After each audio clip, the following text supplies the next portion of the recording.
Welcome back to Daddy's podcast, and I hope you're enjoying it, and it's going to start again.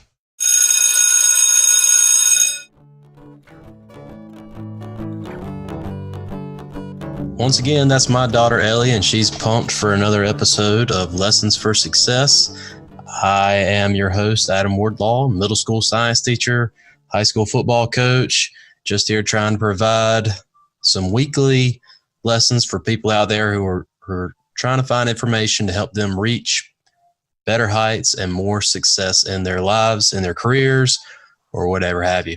So just to kind of recap, if you haven't heard our first episode yet, the show came about. I was researching ways to become a better coach and develop culture in a program, and it led me to improve my teaching practices because I was able to incorporate a lot of the same things I had planned on doing on the football field into my classroom, and the students really responded well.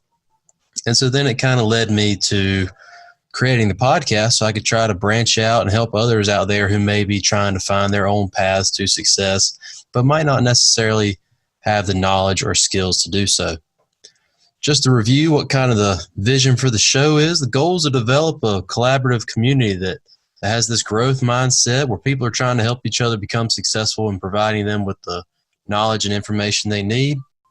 The guest on this episode of Lessons for Success is football coach Jerome Smith. Jerome Smith's football coaching career has included stops at Valparaiso University, Indiana University, Marian University, where they were the NAIA National Champs in 2012, Rhodes College, and Carleton College.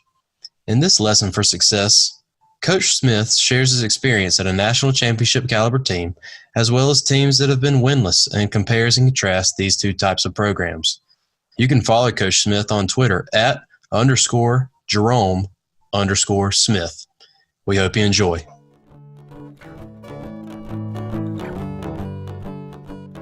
I think it might just help if you wanted to go ahead and introduce yourself and kind of tell us your story from growing up. And obviously you're a college football coach, so I know football is going to be a big part of your life. But if you want to even expand on beyond football, just so the listeners kind of know your story. Okay. All right. Well, first off, my name's Jerome Smith from Indianapolis, Indiana, born and raised, and kind of my coaching journey and my life journey is obviously, like you said, dominated by football. Current position, well, I'm in transition right now. Was the running backs coach of Valparaiso University. We just had a head coaching change, so I'm looking for another coaching opportunity. But kind of what happened is born and raised in Indianapolis, like I told you. From there, I went to Pike High School on the Northwest side, and then from there I went to Purdue University for my undergraduate degree. Didn't play football there. I often joke a lot of the times that they didn't need my services. I was going to be there to be their Rudy. It didn't work out too well. So I actually was a softball manager. I was a softball manager for the last 2 seasons at Purdue. Pretty much caught in the outfield, helped out setting up games, and helped those guys out. And then just being through perseverance, ended up going to Indiana University, earned my master's degree, and then in addition, I worked with the football team, and that's kind of how I got started in college football. From there, went to Marian University, which is an NAIA school in Indianapolis, and coached there for 2 seasons. We actually won a national championship in 2012, and then from there, our head coach leaves and for a coaching job in North Canton, Ohio. So I go there with him. I stay there for a season, just couldn't make it work financially, so I ended up going to Rhodes College in Memphis. So moved from Northeast Ohio to Memphis. And then after that, went to the other extreme and ended up moving to Northfield, Minnesota a year later, coach football. And then from there, I stayed there for 3 seasons. And then we had a coaching change go on there and ended up at Valparaiso this past football season. So my journey's kind of been all over the place, but most of it has been in college football. But other than that, kind of hobby-wise, I'm a big sports fanatic. I've had the opportunity to participate in a lot of sports when I was young, from soccer all the way to baseball, and I just like being a part of teams. I think more than anything is what you'll find with me. That's awesome. Obviously that national championship you kind of mentioned, and I know you want to be humble here, but that's got to be one of those top of the mountain kind of moment feelings, right? Winning a national championship. Oh, certainly. And the cool thing about it is we're on a football program, or at a football program that was only alive for 6 years. They started football, Wow. like I said, within 6 years of having a football program, we won a national championship, which was really cool. And then since then, they've gone on to win another one and then to be a finalist. And in about 10 to 15 years of having a football program, they got 2 national championships and then a runner-up. So. Wow. I had some questions I kind of wanted to ask, but now I'm kind of focused on what that process was like. You guys having a startup program and developing it or being a part of it until it reached that point of national championship in such a short amount of time. Can you kind of go into the process of what y'all were doing? I think I'll go into what I can, because I was the fortunate one that I didn't have to go through the hard times of it. I just got to reap the benefits of the tail end of it. But Gotcha. What happened pretty much, the biggest drivers of it is we did a really good job building a culture with the kids, but it was truly a culture where it was, hey, do it, one of those, be together. I think everybody talks about brotherhood in football, and that's true. And they did a good job of building a brotherhood, but more so just the ability to work hard, being able to work hard and hold each other accountable to work hard. Those are the things that help propel us over and kind of make the difference in the game, especially the national championship game. Because at one point we were down about 17 points with about 5 minutes left, and we were able to get it into overtime, and we ended up winning it in overtime. Gotcha. Okay, awesome. Obviously, you mentioned things that you hear often from coaches and people who are kind of finding success, and that's preaching hard work and things like that. But I thought it was interesting that you mentioned, brotherhood as kind of being one of the things that they wanted to be a foundation of their culture. Can you kind of elaborate on some of the things that the program was doing to try to build that camaraderie between the guys? Yeah, I think a lot of things is doing stuff outside of football. A lot of times you think you build a brotherhood and camaraderie just being in the locker room, but a lot of it's, hey, being able to go just do other things, like such as the captains had opportunity to go to the head coach's house during the summer and talk about leadership things, or get together for barbecues, or the players got together and ate dinner together, or the position coaches got together with their position groups and were able to have meals with them. And it's kind of one of those things, things outside of football, being able to, whether it's sharing a meal or sharing an experience, such as playing basketball or going go-karting or putt golf, stuff like that kind of helps build that brotherhood to where it's, hey, I know you not only on the football field, but I know who you are off the field. Yeah, that's something that when I was researching things to become, a better teacher or a better coach or whatever, I read a lot of things about developing relationships, and I think you hit the nail on the head that you're not going to get that from just necessarily the time that you're in the football facility or you're in the classroom or the school building, but you've got to really, if you want those relationships developed, then it's going to take a huge investment in terms of time and all that. I think that's what people forget a lot, and unfortunately, it's kind of interesting being a college football coach. I get a lot of times, well, when it's the off season, it's mostly just from people who don't truly understand, because it's not their everyday life. Oh, when the off season comes, you don't do anything, do you? I'm like, no. That's where we spend a lot of time building our team up, is in the off season. Whether it's off season opportunities such as ropes courses or leadership workshops or something like that. It's one of those. That's where you build most of your team. That's cool. You mentioned leadership workshops there. What were some things that you were that you were kind of getting your guys to go through in terms of those workshops? That's something that I've been interested at looking more in with my students and with my football players as well. Sure. Well, I think with leadership workshops and stuff that we did when we were at Carleton, it was really cool. That's the school of Minnesota I coached at. Just give a little background. It was the cool thing about it that we literally sat there and talked about what is leadership and what does it mean to be a positive leader. Because a lot of times you can negatively influence people. And I was fortunate that my undergraduate degree at Purdue is organizational leadership supervision. So I knew a little bit about leadership. So it was one of those things where, we talked about leadership. We talked about it. Luckily, at Carleton, we had a time on campus where from noon to about 1, where there was every Thursday there's nothing goes on. It's called common time. So it's usually an opportunity for our students to go do study hours with the professor if they need to. But if not, they came down and we talked about football. But in our deal during the spring, we talked about leadership. So we talked about what it means to be a leader, steps to being a positive leader, what positive leadership looks like, what it feels like, what it tastes like. How do you talk to your teammate to pick them up? Are you yelling at them to try to help motivate them? Because not everybody is a yeller. or gets motivated by being yelled at. So it's kind of one of those really being able to pinpoint different things that are leadership, and then how do you display it, and then how do you follow up and be better. Yeah, that's cool. You know, I'm wrapping up my master's right now in ed leadership and administration and all that. And before I started taking classes and stuff, you know, I was thinking I was going to be learning how to make school schedules and handle standardized testing and stuff like that. And of course, I've looked at that a little bit, but really a lot of the classes and things that the professors have preached on is those kind of big picture things about developing relationships and investing in people, and trying to coach people up in different ways. Obviously, if you're a principal at a school or a boss of, you know, some kind of company, like you mentioned, not everybody responds the same way to certain types of direction and that kind of deal. Correct. And so I just think it's awesome that, you know, you were able to kind of develop that with your players and stuff like that. I really do think that's a great point you made. Yeah, I appreciate that. It's just really cool because then you really get, well, then the kids we had at Carleton, it was great because they understood those things. And we were in a program at the time where just haven't had a lot of success. And then we took a step back. It's like, well, how do you build success? Well, you build it from the ground up, and how do you build it from the ground up is by having positive leaders and building positive leadership and helping them role model those things for everybody. Because it became one of those things where the kids start telling us the stuff we said to them back. You know, it's one of those, we always said, walk your talk. Well, it's one of those, you know, the kid would say, hey, I want to make sure I'm walking my talk when I do this. So I want to make sure I'm the best leader I can be. I don't want to be a hypocrite. Well, it's one of those, now we start hearing those things back from you as a coach. It's like, oh, they actually listen. They actually take heed of what we're asking them to do. Yeah, that's always great. I know as a teacher, it's always a great moment when, you know, you kind of see the kids listening to you. You know, a lot of people who are listening or just out there might think that students in a classroom or players on a football field are just automatically listening to the people they're supposed to. That's not always the case.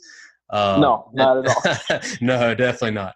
And I'm sure we can all remember back when we were in school or playing sports or whatever, we could kind of recognize that as well.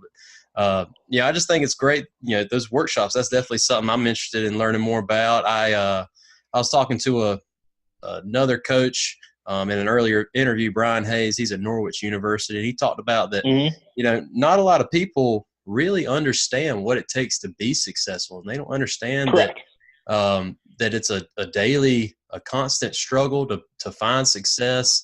And then also a lot of them don't know the necessary skills and knowledge to even be successful. You know, we talked with him a lot about mental toughness and stuff like that. A lot of people don't, you know, they know what the word means, but they don't know necessarily what it looks like and how it might rear its head in our everyday lives. Sure. And I think you talk about mental toughness, I often talk about that as grit, you know, and being able to just keep on soldiering on, even though it looks bleak and looks tough. You know, I talk about it, you know, I just can think about some of my coaching experiences because I've had the dubious honor of being on a team that's won a national championship, but also been on a team that was 0-10. So I've been on two extremes of it. So, and looking at it, it truly is, especially whether you're winning games and winning handily, you still got to wake up with the same mindset of, hey, we got something to work for. We still got to get better. Whereas if, you know, you're on the other side of it and you're not winning, you got to look at it as, hey, I got to still have a positive mindset. I still got to go win and teach. I can't get upset at the situation or whatever is in my way. I still got to approach it to be a professional. Well, you know, now I'm interested. I was interested when you mentioned national championship. Now I'm equally interested when you mentioned, you know, a winless team. You know, if you could kind of compare and contrast, you know, what a national championship team has that's different than a winless team, and then also maybe what were some ways that they were similar? Yeah, I'd say the easiest way is just players. When you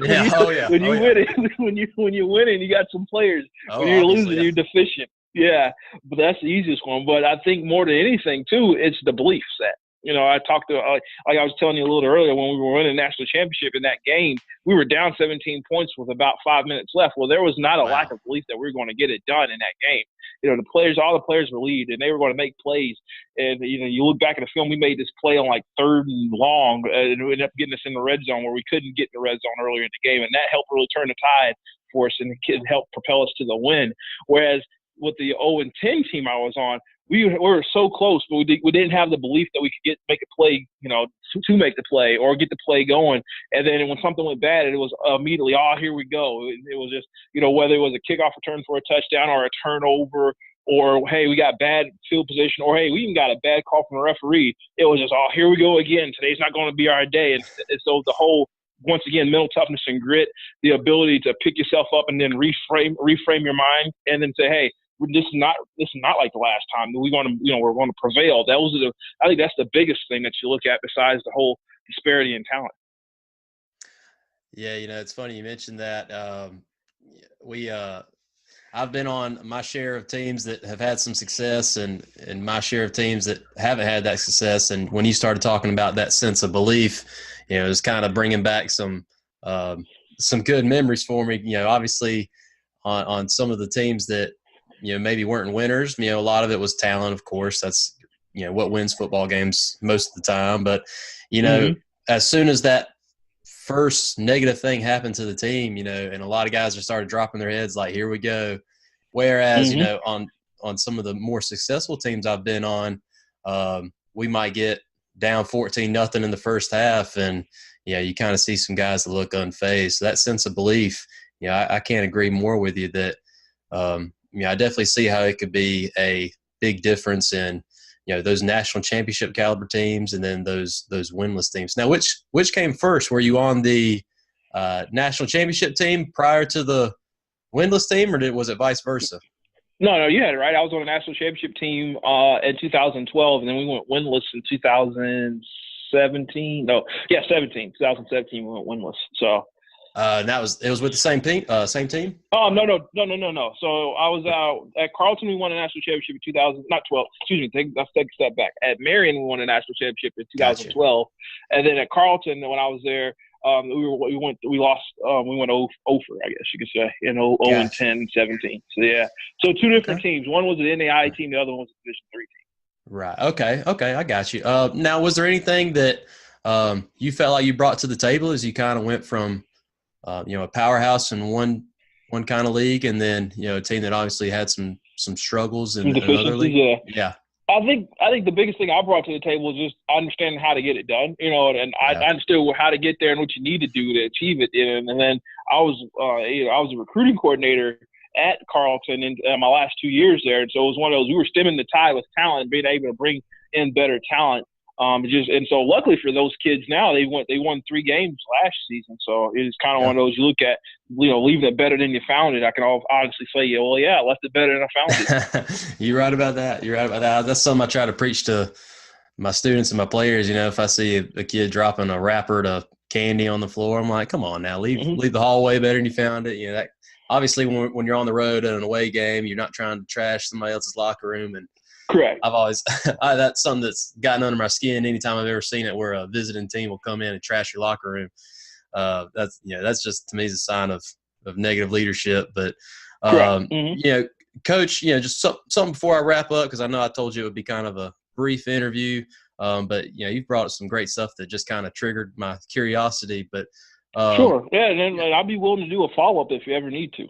Oh yes, sir. I'd like for you to kind of obviously I like to hear about people's successes and how they reach those successes, because that's kind of the name of the show, and I want the listeners to kind of have an idea for what they could be doing in their everyday lives to be more successful. But I think a lot of success often comes from, really all success comes from some sort of challenge. And if there's any kind of challenge that, and you may have already mentioned it with football, but it could be a challenge outside of life. What's something, some sort of challenging moment or challenging time period in your life where you feel that it helped mold you into the coach you are today and the person you are today, that kind of deal? Sure.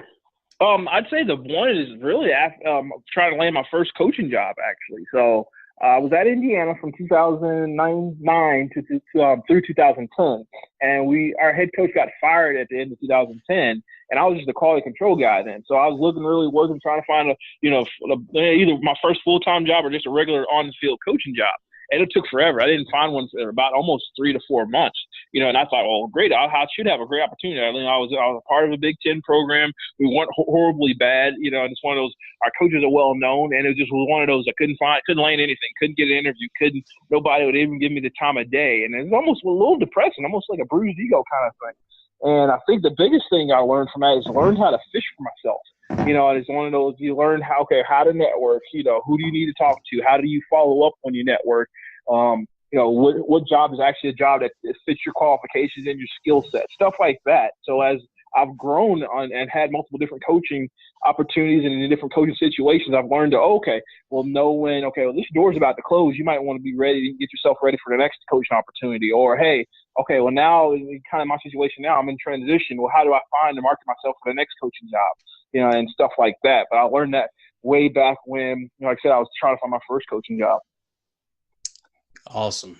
Yeah, I think that's something that obviously a lot of people could benefit from is understanding that, nothing comes easy to anybody, and that everybody kind of, even the people who seem the most successful or have whatever status, that they went through their own struggles to get to that point and kind of had to learn their own life lessons at that point. I appreciate you sharing that story with me, Coach. No problem. It's like, it's so true. Everybody has their own, I always call it their own cross to bear. And it's one of those things, and it's one of those things you just got to stay honest. And it goes back to being grit and having lots of perseverance, and then having the self-confidence to keep putting yourself out there. Because at the end of the day, you are worthy of your dreams. You have the opportunity to chase them.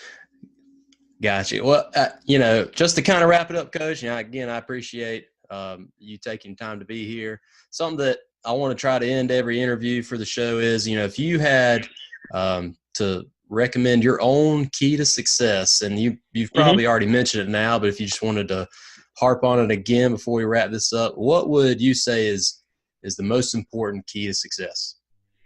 Hard work and perseverance, by far. It's one of those I'll take that back. A couple things: be hard work, preparation, and then perseverance. Because it doesn't do you any good if you're not prepping yourself as you work hard. You can work hard and do the wrong things. So I'd say hard work, preparation, and perseverance. Because a lot of times things don't happen the way you planned on them. But if you stay working at it, I think you'll get where you want to go. I'll tell you an example. Me going to Indiana, for crying out loud. Just to, I was accepted into the graduate school. So my deal was like, hey, well, I'm going to see if I'll be some free labor for them because I didn't play college football. So we'll see what happens. And I literally called the director of football operations every day and left messages for him for about 3 months straight. Until one day he literally called me and said, hey, he's like, I got your phone message. He's like, I'd love to have you down for spring ball, And so it's one of those just hard, but at the same time, when I went down there, I had everything ready. I set it up so that it couldn't tell me I couldn't be an intern there or I couldn't work for free.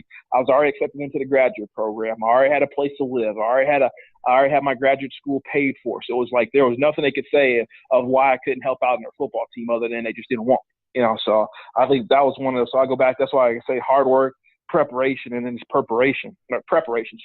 So. Awesome, Coach. Again, I appreciate you being on. I know it probably took a leap of faith to jump out on a call when there's hardly any episodes for the podcast yet, but I do appreciate your time. I really do think there's some great lessons here that the listening audience can learn some stuff from. No problem. Happy to help. And like I said, if you ever need me to do a follow-up interview, we're happy to do it. Yes, sir. I appreciate it. Now, if any of the listeners want to get in contact with you, what's kind of the best ways to reach you or the ways you would prefer to be reached? Do you mind sharing that with us? Sure. Yeah, sure. Feel free to shoot me an email. My email is jerome.smith at 86@gmail.com. So it's Jerome, Jerome, Smith, SMITH, 86@gmail.com. Feel free to shoot me an email. Thank you so much, Coach. Hope you have a nice night. Thanks. You too. So just to kind of wrap up today's lesson, you want to make sure you develop camaraderie. That was one of the things that Coach Smith said were a part of the successful programs that he was a part of, that sense of brotherhood. To develop camaraderie in your workplace, school, your team, etc., can only help everyone involved. But this means you need to invest time outside of that particular setting. You need to develop meaningful relationships, and these can only be developed by going the extra mile with those people with whom you seek these relationships with. Establishing these relationships will allow you to know that person, who they are at their place of work or on the football field or in the classroom, as well as outside of it.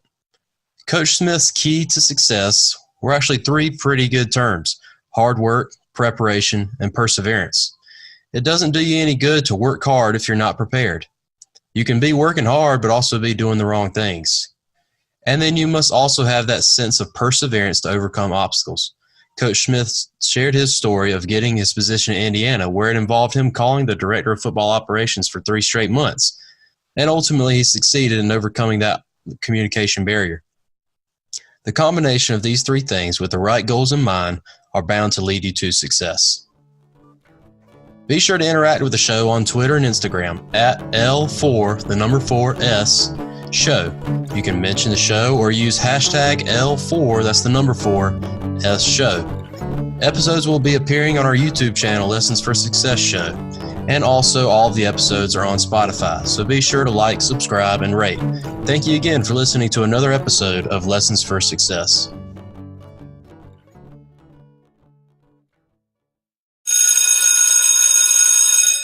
Welcome back to Daddy's podcast, and I hope you're enjoying it, and it's going to start again.